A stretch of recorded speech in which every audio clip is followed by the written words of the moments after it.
everybody and welcome back to some more 7 Nights Swordcraft story on the Game Boy Advance. Anyway, with her character being oblivious to everything, he just now realizes that Razzie is a girl. Oh boy. I mean, I suppose it is kind of hard to tell just from at a glance, I suppose. But, you know, everybody started calling her she like right from the get-go. Well, I suppose saying was referring to Razzie as a girl right from the get-go. It was kind of obvious that that Razzie was in fact a girl. So I don't know what that guy's doing in what I think it's his bronze bed. I mean, he's always in that room. Something to say about his dad liking axes instead of knuckles now, but it doesn't really matter. Anyway, we need to head to Vance, right? It was the area we went to near the beginning of the game to sell bronze weapons, and we're going back there to do the same thing. What I find kind of well, thinking about it now, I suppose the reason why we went into Vance earlier in the game was just to tell us where the item shop, or weapon shop I should say, is, just so we could have an easier time of actually finding it now, because there was no other point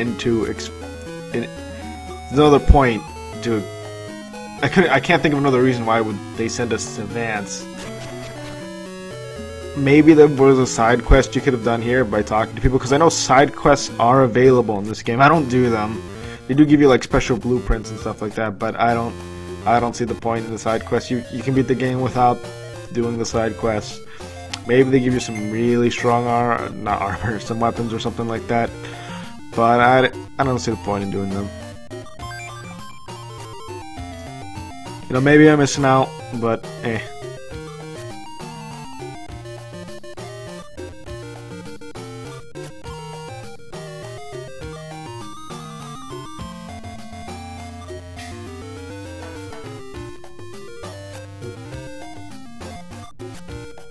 So, supposedly Bron is a really good craft knight.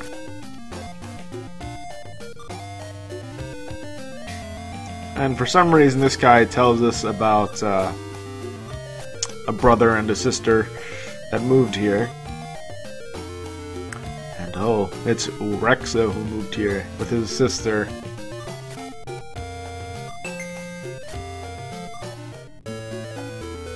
Now it's at this point where the game tells us a little bit more about Urexa and stuff like that, but I don't really see. It throws this. I don't want to. I guess I could call it subplot if I don't think that's the really correct term, but it just sort of happens. Like all the events just sort of happens really quickly. It doesn't really give like. It doesn't really characterize the new characters enough, and just sort of throws us into a story. It just throws it in there with no precedence.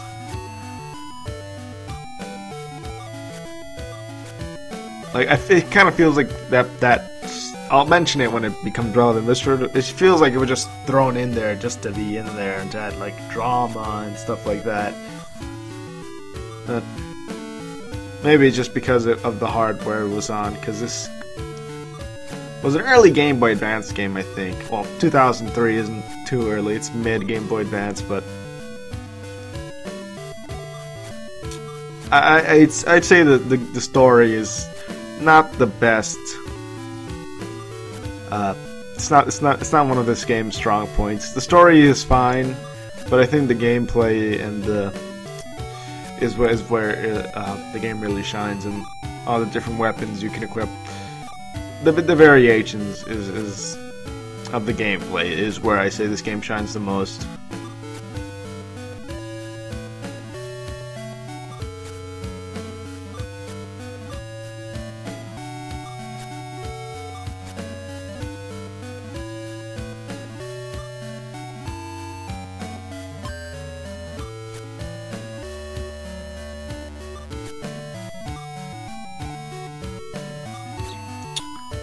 So yeah, here is where we learn about Tyram.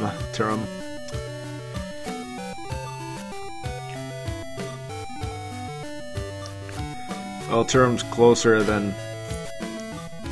is actually really close right now. I guess I won't say anything more than that, but the current, like, where the plot's going right now, I feel like it's a little bit weak, to be honest. Like, this part of the plot in particular, there's a dungeon in Vance that we're gonna go to, and like the plot surrounding there, I felt was kind of weak, maybe because the translation is sometimes a little bit eh. Like, the translation's good, but sometimes I feel like that it was just rushed a little bit in some places. Like, it wasn't really, I don't know, because like sometimes it just seems, some of the dialogue just seems odd to me. Maybe that's just me. Maybe I'm over like thinking or over analyzing the game or whatever. But eh. Anyway, let's head back to Weistern. Weister. Look, I'm surprised that Sim Night 5 is coming out over here in the US, actually. Let me look up a release date for that, because I may not actually get to it in a while with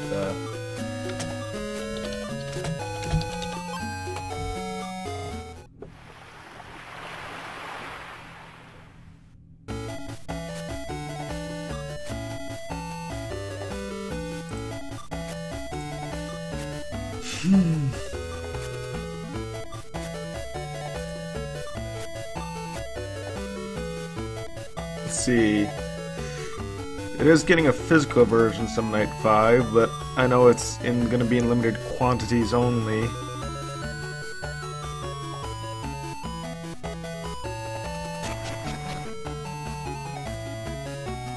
It's like they're voting on stuff, right? Oh yeah, they're voting on the art on the UMD actually. Okay, that's interesting, I suppose. Anyway.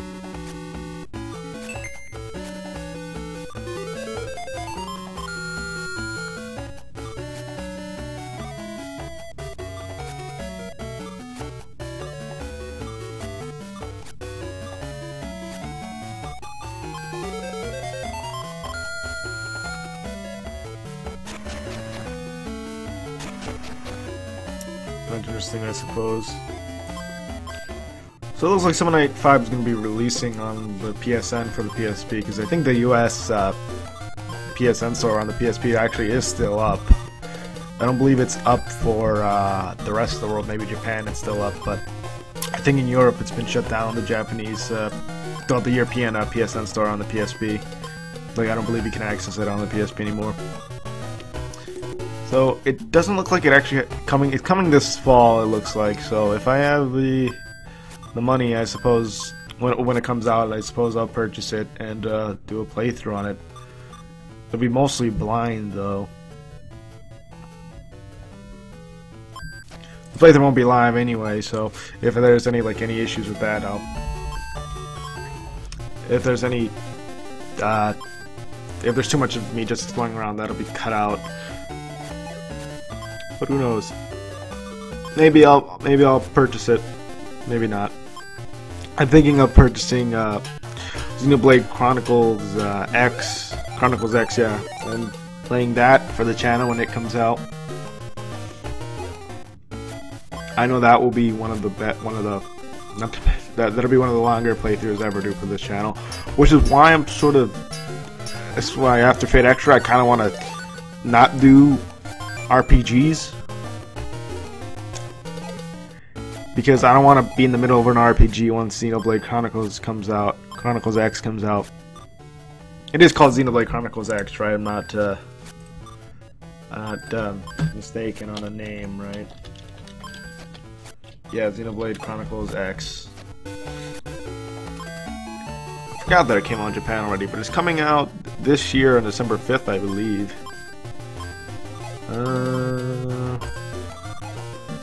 Yeah, December 4th, actually.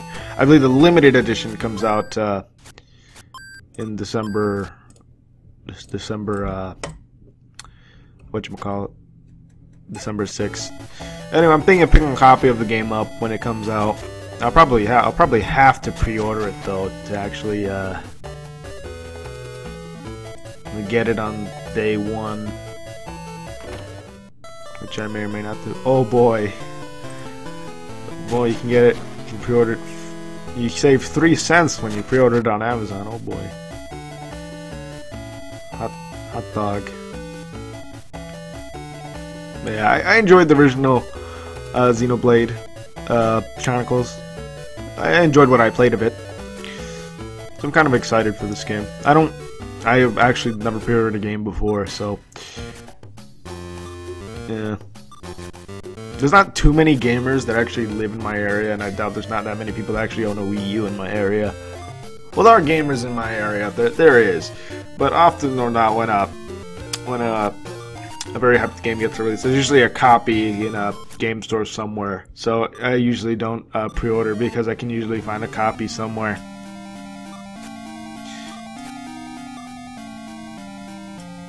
There is this one store where I knew where I would find.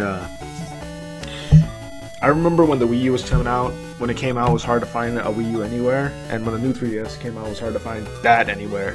I know there's a store that I go to. I don't want to mention it. It's a somewhat of a pot. It's a chain store, but you don't really go there for video games. You usually go there for like music and stuff like that. But they do have video games, and they do stock up on consoles, and that's I got my Wii U and my new 3DS XL over there. I knew they would have it because they always do. They always have like one left, just from me. No, not just for me, but they usually have at least one in stock because the online website is actually pretty bad for finding the things you want to find. You go over there, you go on their online website and try to search for a game. You can't. You can't. Their online website's actually pretty bad in terms of finding what they actually have in stock. But I didn't find my new consoles over there. So that's why I don't usually pre-order, because I'm not too worried about whether or not I'll actually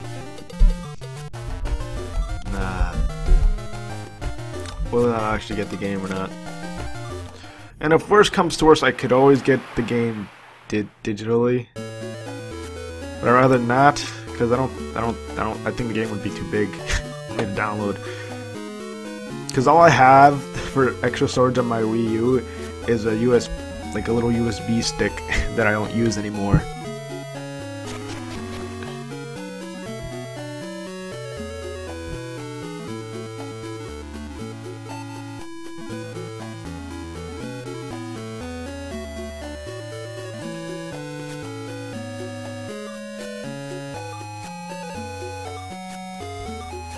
Yeah. That's all I really wanted to say about Xenoblade Chronicles X. I don't even know what's going on here. The game, I wasn't even looking at it. I was just looking at Xenoblade Chronicles X for like a little while. This. Oh, we're going after Master Rexa now.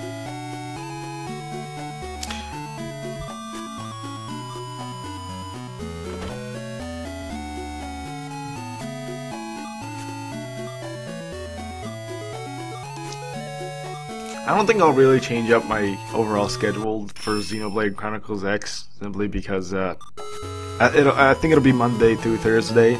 Maybe I'll put it on Friday, considering it's a significant.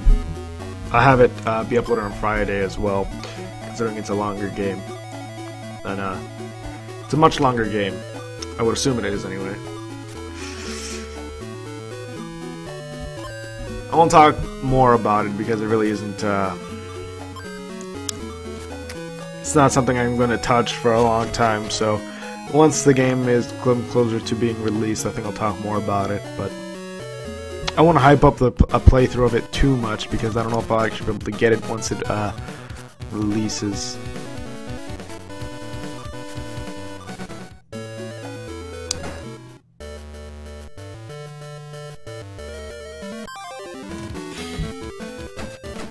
Anyway, the enemies in this dungeon are mostly wind enemies. I'm not sure if they're weak to any element. I suppose they would be weak to one of the elements, but I don't know what they're weak to, and I don't usually take advantage of elemental weaknesses.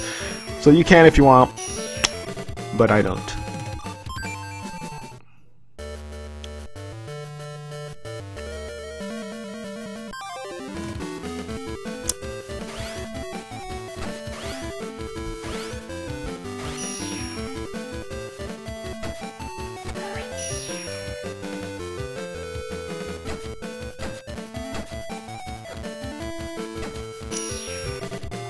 So anyway, this dungeon isn't anything too remarkable. It's actually a dungeon.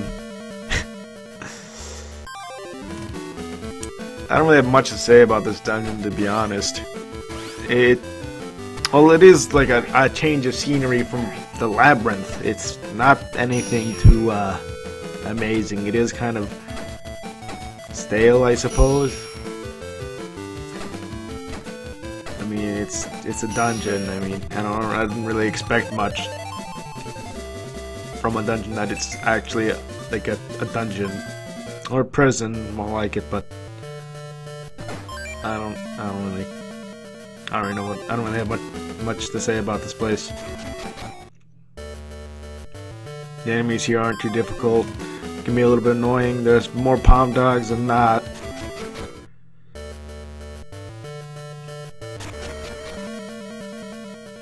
I don't think there are actually any, like, even pseudo puzzles here like there were in the previous dungeons. Because the water dungeon had that boulder you needed to break, and the fire dungeon had those weird portals, and I don't think there's anything like that in here. I think it's just pretty much just like the labyrinth, which is why I don't like this dungeon that much, because there's nothing interesting about it. There's new backdrops, new artwork and stuff, but other than that, there's nothing inherently special about it.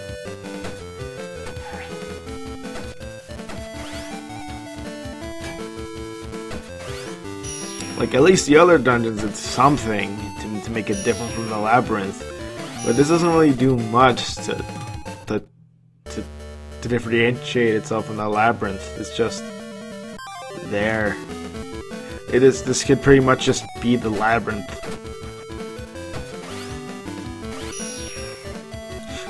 I think the problem is that there's a lot of wind elemental enemies here, or air. It might be called air, and this doesn't really have a wind vibe to it. There's not like any air puzzles or anything like that, and I suppose that's why I'm kind of disappointed in this dungeon, because they're going for because the game was giving us elemental dungeons, and instead of giving us like an elemental type area, it just gives us this bland area without making use of the elemental scheme, I suppose you could call it, that they were going for a while.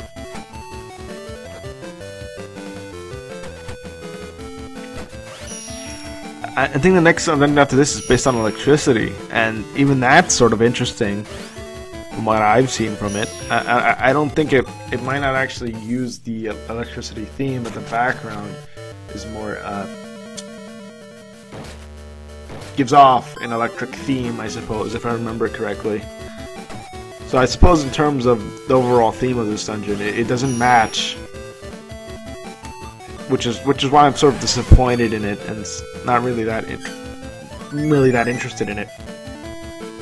Now, while I was playing this game, I didn't notice that much. I just played it like it was any other dungeon, like I didn't really have the thoughts that I'm telling you guys right now. But looking at it a second time gives me a different perspective on the dungeon overall, and really shows me that it really isn't too interesting. It's sort of a weird sort of shift. Like I was saying before, like I feel this sort of plot that's going on right now, I just felt like it was just thrown in here for no other reason besides to teach us about the other craft lords.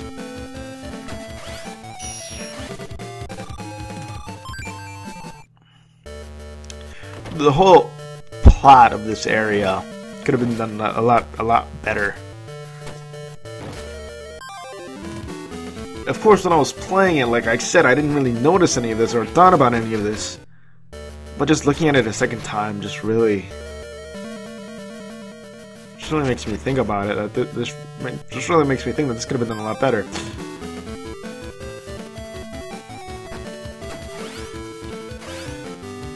Now, I may criticize this game quite a bit. I don't usually criticize any games, really, when I play them. But if there's something I do notice, I will make mention of it. But just because I criticize something doesn't mean I hate it, alright? I do like the game, but... like, people have their opinions and stuff, but that doesn't mean you can't criticize someone's opinion. You can criticize my opinion.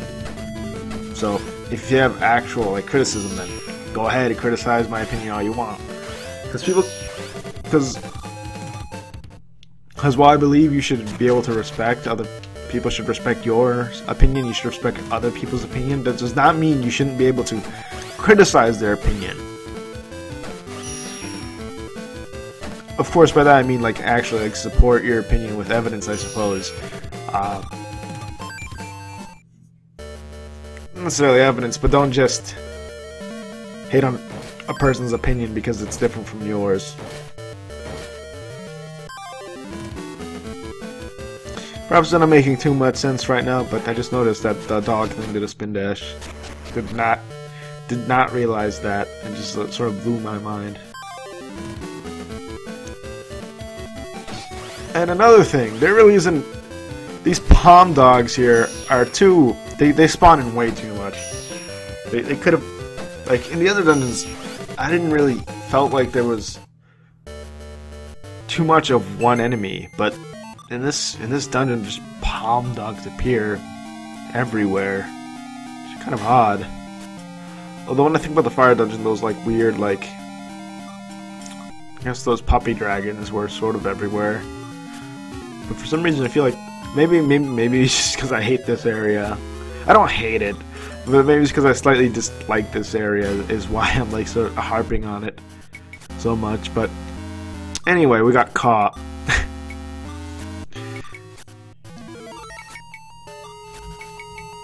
and he sort of I don't know why he's like Tyram there just sort of like insults Terry, I guess, for not being able to save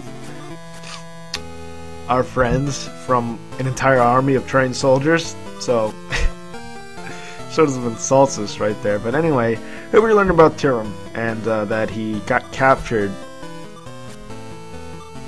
for overhearing Orex's and Lubert's plan, if you want to call it that. It's not really a plan. I mean, all they get sword, give it to enemy of Weister, and that's all they got for a plan. And they're failing at it hard. They haven't gotten any of the swords, so I'm still surprised they got support from the Daglians or whatever they're called. And like we got the swords like in a day, I suppose, because there really isn't any passage of time here. Yeah, there is, because when the day ends, the nighttime appears. So in one day we get the sword that supposedly Lubert and Rex have been looking for months. And you don't need anything special to take it out, because we went to the labyrinth and you remember that sword we saw there. You just take it out and you have it. So you don't need anything special to take it. So Rex and Lubert are kind of very incompetent when you think about it. Like, what was the main problem? Like, I don't get what the problem was. Could they not defeat the summon beasts or whatever that were? Because I think the crab summon beast had the sword, right? It had the sword, right? And did it not? Because I know they were using the crab to buy time to make the sword, to find the sword. But they did not think once that the crab had the sword. Were they even controlling the crab? I'm just now thinking about it. Lubert and Rex are really incompetent. We're incompetent. We're not even that great. Oh god, the episode's ended. Just me complaining about stuff. Anyway, I'll see you guys again next time, whenever that is. Bye.